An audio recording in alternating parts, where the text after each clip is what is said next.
जुहिया के जोबन में बान्हे मडोर बाल्टी, जुहिया के जोबन में बान्हे मडोर बाल्टी।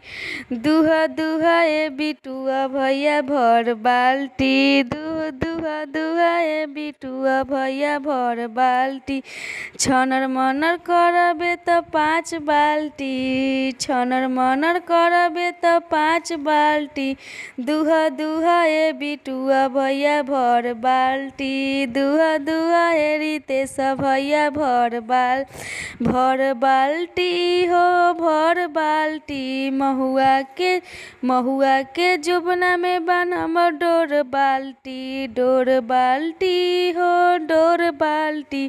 जुहिया के जोबना में बान्हम डोर बाल्टी, दुहा दुहा ए संजय भैया भर बाल्टी, दुहा दुहा ए राकेश भैया भर बाल्टी।